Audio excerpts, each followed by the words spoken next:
All right, let's talk about jam sessions. Now, jam sessions are such an integral part of your musical development and were such a formative part of mine and in my career development as well. And so I just thought it'd be really good to make a video about jam sessions and talk about generally how they're run, in case you're unfamiliar. And then I'll talk about some best practices for jam sessions and then things you should never do.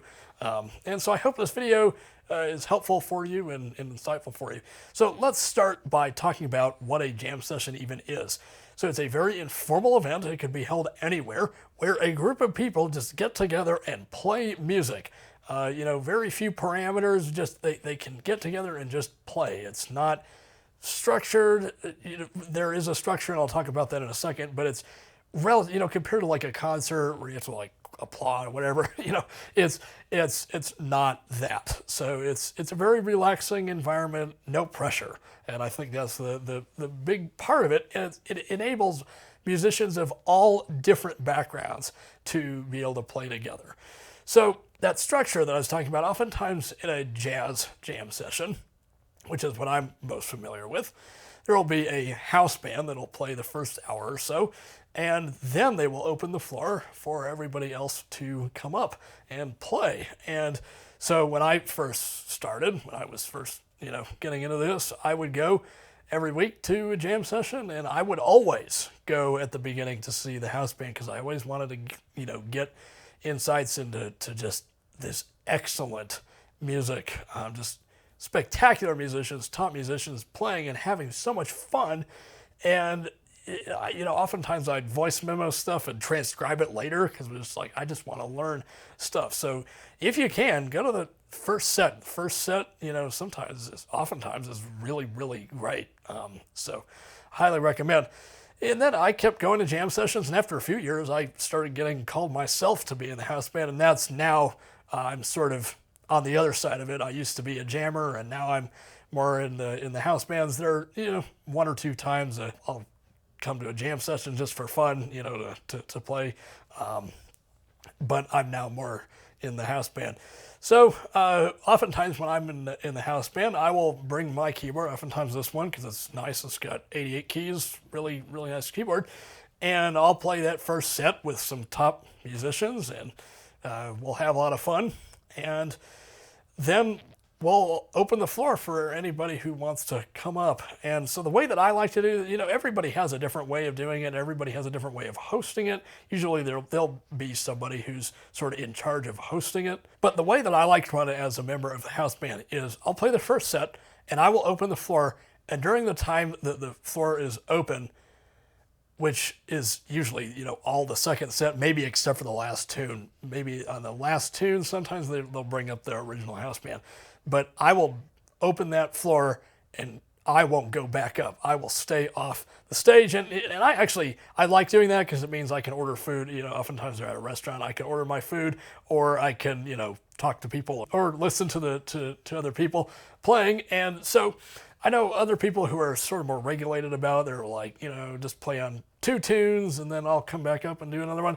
And there are totally valid reasons for that, to make it equal for everybody. But I have found ways to do that without needing to come back up to the stage. And I will leave that up to the host oftentimes to delineate, who gets to go up. And so if there's really a tune where I'm like, oh, I really want to go up, then I'll go up, but that's rare. I really want it to be an opportunity for the jammer, to be able to play. I don't want it to be my thing. That's not, the purpose of it. And so I think that's really, really important. That's how I run it as a member of the house band. I think that's also just who I am. I like to open the floor and just let other people take the reins. So I know that was a very long-winded explanation of how it's all set up, but I think that's important to describe.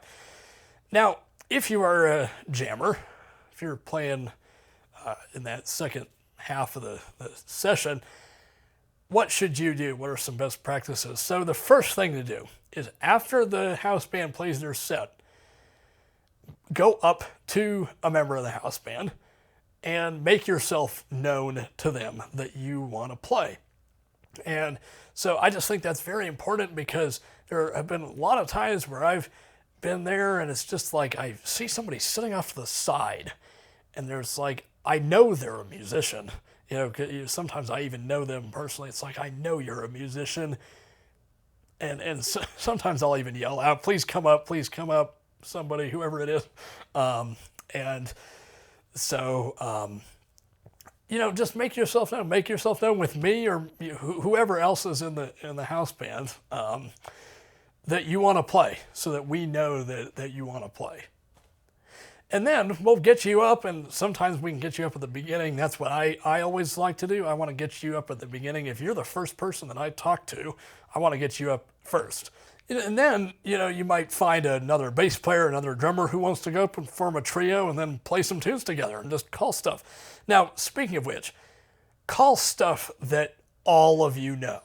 And this is something that I made the mistake of as a musician in general.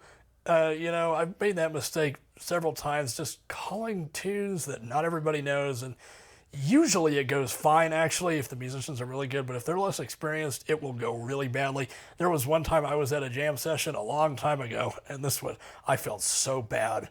And I think I may have gone up first, and we had a bass player, and I called Body and Soul. And I had learned it in a different key. I was like, I'm really into learning body and soul in all 12 keys. And so I learned it in a different key, and I called it, I think, in like a minor third up, like G minor or F sharp minor, whatever it was. And that was one of the stupidest things I've ever done, because that bass player was very uncomfortable. And I think part of the problem is he could have told me, I'm uncomfortable. He didn't. So I had kind of assumed. It's not safe to make that assumption. Just call easy tunes. If you're with really good players and they're really good players, maybe they're like established on the scene, and they're really good, and you've heard them play that tune before, maybe, then you can call that tune. I've done that a few times, but that's good practice, even outside of jam sessions, even on just jazz gigs or whatever. Just call tunes that everybody knows. Another thing to do that I honestly should have talked about in my jazz musicianship series, but I didn't, don't take too many solo choruses. And I just think I was told this by one of my former piano teachers, and it changed the whole way I improvise. And because he had noticed at one time, because he was in the house band at that time at a jam session, and I went every week, and then I'd have my lesson with him the next day, and so he'd sometimes give me feedback about things, which was great and very welcome. And so one time he was like, yesterday that didn't work. You took like way too many solo courses, and don't ever do that. And he said it, actually pretty harshly. He was just like, don't ever do that. That's really a bad habit.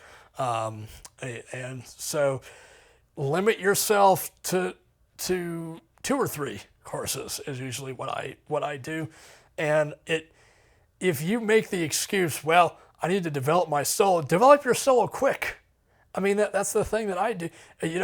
Sometimes I'll take 1 solo chorus, because I don't want to make the tune super long. And that's just something that I've learned playing jazz for a really long time, is I know how long a chorus is, and I know how long, like, a 5-chorus solo is just going to be too long, unless it's like a blues rhythm changes. But if it's like a bossa nova tune, no way, So don't take too many solo choruses. Just be sensible. And that goes for anything outside of a jam session too. Don't take too many solo choruses, though I see that happen most often at jam sessions. That's why I mention it here.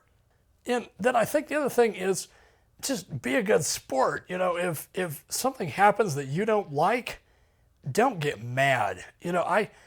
I've seen that happen both as a jammer and as a person in the house band, where it goes badly, and then somebody gets angry, and that just destroys the whole night. It destroys the whole night. It's not good. So don't ruin it. And I think on those lines, I heard about an incident. I wasn't there, at a session. Gosh, this must have been a couple of years ago, where somebody had put themselves up on stage with no permission. They were just like, I'm gonna walk up on stage, and they had called like a bunch of, it was a jazz jam, and they had called a bunch of country tunes. It was weird. I asked a friend, because I had seen a Facebook post about this whole thing, and it was very vague, and then I had asked a friend for details, and she was like, well, this guy, he went up and he played a bunch of country tunes. I was just like, why would you ever do that? I mean, at this point, it's almost kind of hilarious. Just like, what? And so then, I guess at that session, I played in the house band at that session a couple times. It's not something that I go to very regularly, and I only vaguely know the guy who runs it. But he had to actually end up sort of making like a schedule kind of thing, where somebody would have to sign up just because of that one incident. So just don't ruin, you could either ruin the whole night, or you could ruin sort of the whole thing and like make it so in the long term it has to be this whole ordeal, so I wouldn't do that. And now I totally understand why that the host of that session had to do that, because he wants to make sure that will never happen again, because that ruined it. So I would be really, really careful, and don't do that. I mean, don't do that in general, but that's bad. I think the other thing is, and I know this is going to sound weird, be awake. Now, what do I mean? So this happened to me once, and then I saw it happen to a bass player once. It was weird the way it transpired with a bass player. So, gosh, this must have been, I can't remember when this was. It was a long time ago, and I had a long day at school. I mean, I was still in high school at that point, or middle school, and I had a long day, and I went to the session and saw the house band, whatever, and then I ended up actually falling asleep, or nearly falling asleep, as I was playing one of the tunes. And yes, I'm actually prone to, if I'm super tired, I will actually fall asleep on the bandstand. That is not the one time that has happened. I was like actually starting to doze off in the middle of the tune, and I think it was a trumpet player or some horn player looked at me, and he wanted to like trade fours or something, and I didn't see him. And so he was just like looking at me, and I remember from the audience, a guy came up to me afterwards, and he was like, that trumpet player was looking at you for over a minute. Yeah, don't fall asleep on the bandstand. Now, there was one time I was playing in the house band, and I think this may have even been at the same venue, like years later. And so I was playing in the house band, I had my keyboard, and then I'd gone down, because it was the jam part of it, and the bass player came up, and he had like the same situation as me. He had like a long day at work or something, and he went there anyway and was like really, really tired. And I remember they called like Blue Bossa or something. Like, it wasn't even that hard of a tune, and he couldn't do it. And I think like if he would have been like with it, like, awake and alert, he totally could have played that tune and nailed it and gone crazy. But yeah, he was just not in it. And I remember the drummer like actually walked off the stage, and I ended up having to fill in on the drums. So just be awake. If you're too tired, I would say just don't go, because you don't want to have those moments, because that, I mean, it ends up being fine, but then it's also like, yeah, not ideal. Now, finally, if the situation presents itself, you can do some pretty humorous things at these events. So there's one drummer in particular, a really, really great player, different drummer than the past several drummers I've talked about in this video. He came up to play, and they were doing Work Song. And I wasn't playing on this tune, I was in the audience, and they were playing Work Song. And in the middle, so after the sax had finished his solo, the bass player skipped the solo. And so he looked at the drummer, and the drummer just goes, bang, and then total silence. It's like that was his solo. Oh my God, that was hilarious. The whole audience just couldn't stop laughing. That was great. And that same drummer, on multiple occasions, he's just a hilarious guy too. I remember we were playing Summertime. The drummer, in the middle of his solo, actually, let's rewind back to the bass solo. I just remember this. This retired music professor at the university here, he's just brilliant. And so he was there I think he may have been in the house band that week, and he yells, play it backwards in the middle of the bass solo. And this guy is a really great bass player. I can't remember who it was. And then he actually flips around and starts playing the bass with his back to the audience. It was just so weird. And then he shrugs. He's like, oh, all right. So you have those moments. And then the same when our drummer gets to his solo, then he starts. It's kind of like they're doing Summertime kind of fast, like in a swing. Stuff like that. And so drummer, and so he's doing his drum solo, and then he does a roll. The fish are jumping, and he sings the wrong lyrics. I will never forget that. He sings the wrong lyrics because he goes, summertime and the living is easy. Fish are jumping, and he sings, the fish are jumping and the cotton is high. and everybody is like cheering for him, and he goes crazy on the drums. So you do have those moments like that. So yeah, if the situation presents itself and the energy is crazy, you can do those kinds of things. So that is my advice as far as jam sessions are concerned. If you have any other bits of advice you'd like to throw down in the comments, please do so. So with that, I hope you enjoyed this video. I have new videos coming out every Thursday at 9 a.m., so look out for those. So with that, I hope you enjoyed this video, and thanks for watching.